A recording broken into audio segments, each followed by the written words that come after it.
So welcome to this episode, everyone. For this one, we're going to document our trip down to North Carolina. We spent 7 days from Wednesday to Wednesday in the southwestern corner of the state, based in a little town called Sapphire.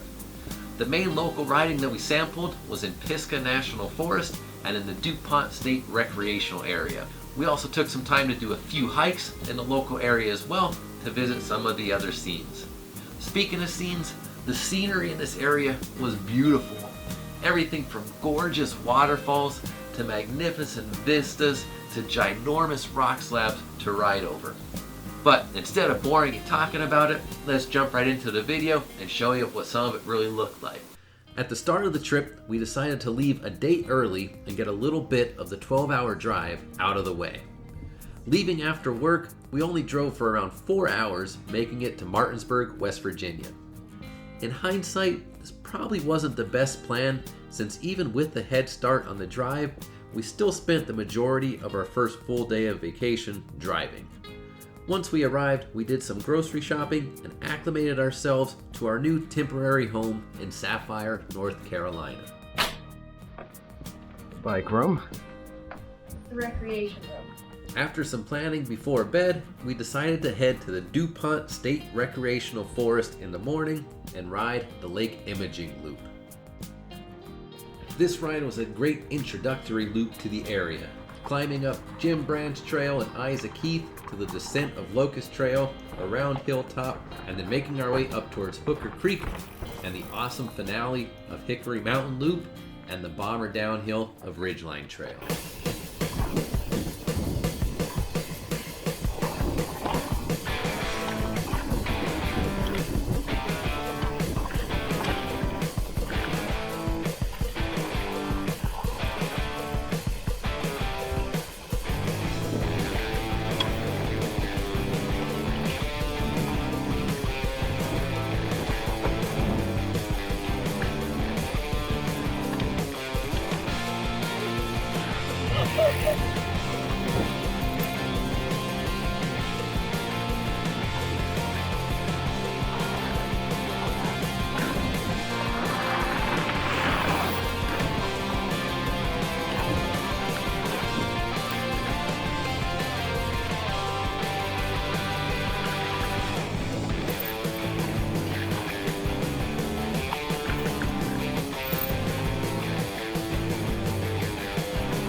As stated, this first ride was a great way to get comfortable with the terrain this area was going to throw at us. Immediately after the ride, we went to Squatch Bikes and Brews. If you watch other YouTubers, you may recognize that name, as Seth from Burn Peak visits this shop frequently. As soon as we walked in the door, we were greeted by an employee and told to ask any question we had, whether it be on gear, bikes, trails, food, whatever. They just made us feel really comfortable right from when we opened the door. In the middle of the shop was a picnic table with maps scattered all over it. And if you know me, I'm a map guy, so I was drawn right to there looking at the maps. An employee came right over and immediately started talking to me about Pisgah, took one of the maps that was laminated and started drawing on it with a dry erase marker and showing me some routes that he would suggest us to ride. The first route they suggested to us was in Pisgah, and this one started in the Cove Creek area. So we climbed up Cove Creek Trail, which, as the name suggests, goes along Cove Creek, and this offered us our first waterfall view. Once we peeked out at the top of that, we came along a ridgeline a little bit, and then eventually hit Daniels Ridge, or Daniels Ridge Trail, where we descended pretty sharply at first, and then followed along Davidson River for the rest of the way. And as you can imagine, this also had some beautiful cascades and a few waterfalls to look at as well.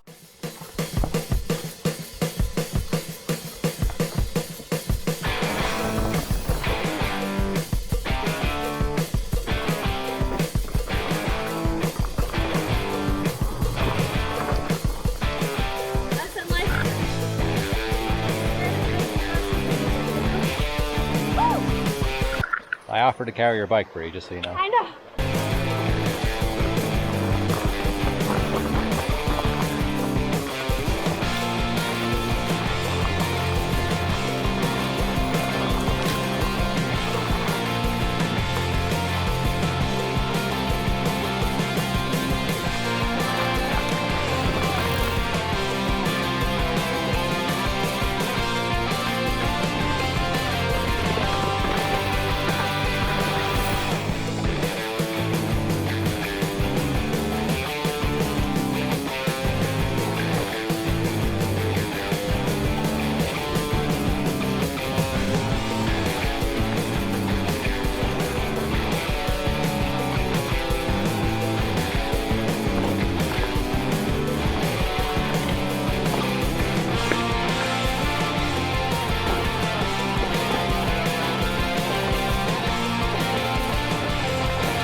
Towards the bottom of the trail, on some of the easier sections, as it always happens, Leah unfortunately fell, and when she fell, a rock punched her right in the ball of her ankle. So by the time we got back down to the car, it was already swollen and turning black. We ran her down to the creek, dunked her foot in there to chill it off a little bit in the cool spring water to hopefully help with the swelling, and then eventually made the decision to alleviate some concern and took her to the urgent care where she got an x-ray. They gave her a kind of clean bill of health, told her there was no bone fractures or anything like that to worry about, but to just take it easy for the next couple of days. So we took that suggestion. We didn't ride the next day, we just did a 6-mile hike. Taking it easy, right? I don't know, you tell me. This hike, however, not that we had low expectations going in, but whatever expectations we had were definitely blown out of the water. Some of the waterfalls we saw on this ride were just gorgeous. So let's get into the day 3 adventure, which was hiking at Gorges State Park.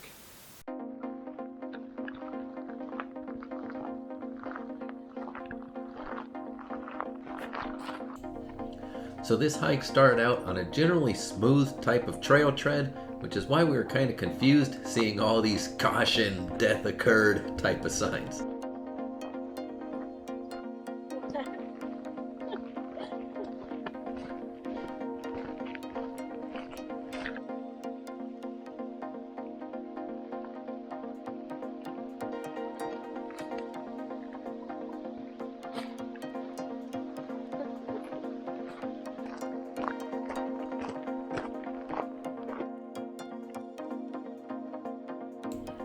But very quickly it became apparent as the trail tread changed as we started to descend into the valley and then eventually started to climb back out. The trail became far more technical with roots and rocks to crawl over.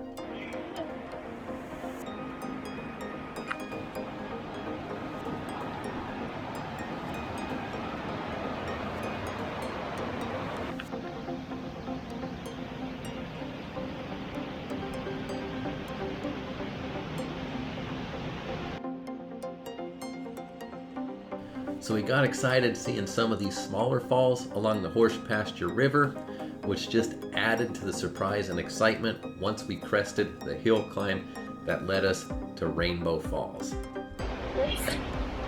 Dental ankle bracelets. I didn't know this was the land of 1,000 steps too. And Rainbow Falls is definitely a sight to see as the water rushes down a nearly 150-foot vertical cliff to the pool below. Good dog.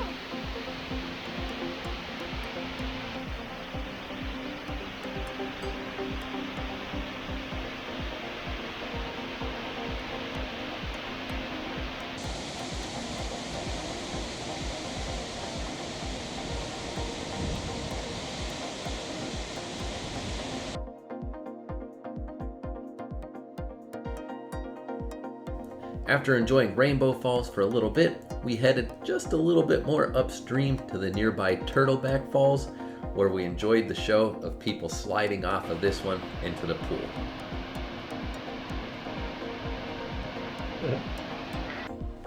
Reaching Turtleback Falls, we turned around and headed back, retracing our steps to the car. Once we got back to the car, we hopped in and drove a little bit farther down the road to another waterfall, which was Whitewater Falls. This waterfall was massive. However, due to its location, you couldn't really get right close to it in the time limit that we had, so it lost a little bit of that power and force that waterfalls usually have since we were so far away. But still try my best to capture it.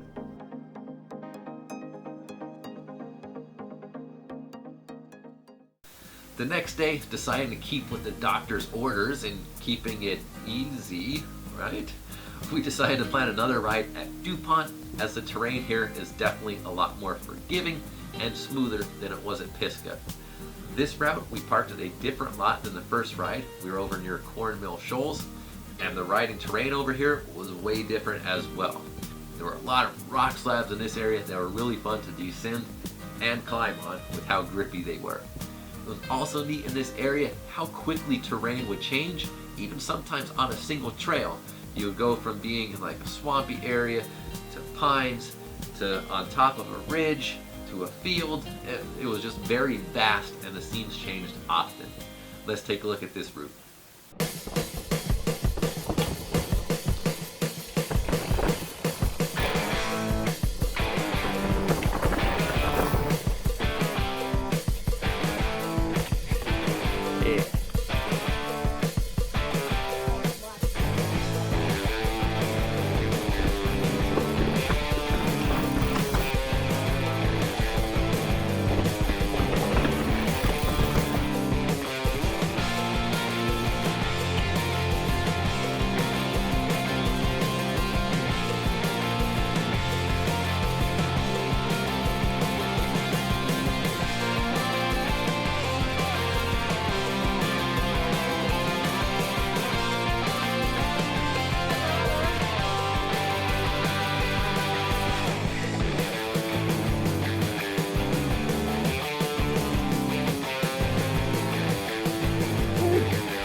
Beautiful riverside trail and an epic rock slab climb, and now we're in a pine forest.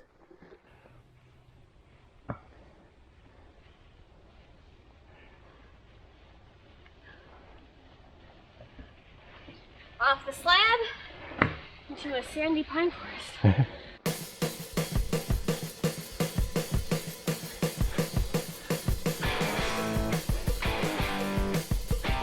Oh boy. Some sights to be seen perchance.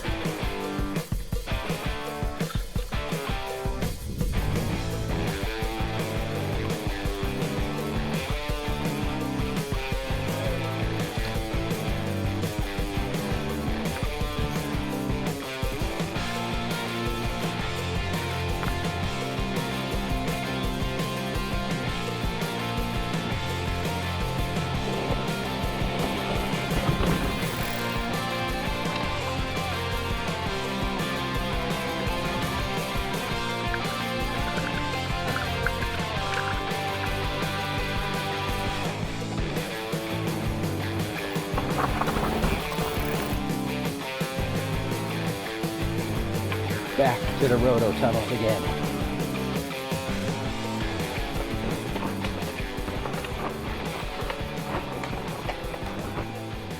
So after riding the lovely Burnt Mountain Trail, we took the Little River Trail over to Cedar Rock and Big Rock Trail, which was where all the slabs were, and then we headed over towards the Cascade Loop, and finally finished after we crossed the road, bombing down Wilkie Trail back to the car. I was worried. So leaving from the Cornville Shoals parking lot, definitely a little bit of a terrain difference from that first ride we did from the Lake Imaging Loop in Dupont State Forest. Highly recommend both of them. So still 3 more days left in this adventure. We did 1 more ride in Pisgah and then 2 more little hikes and a trip in the car on the Blue Ridge Scenic Highway, which was also very neat. This video is already getting a little long though, so I'm going to break this one up into 2 parts. So we're going to finish this one here. Hope you enjoyed so far. At the end of the part 2 video, I'll kind of give a sum up of our trip too and some recommendations from us to anyone who may be visiting this area. So that's it for this one for now. So till next time, cycling, coffee, take both. We'll see you out there.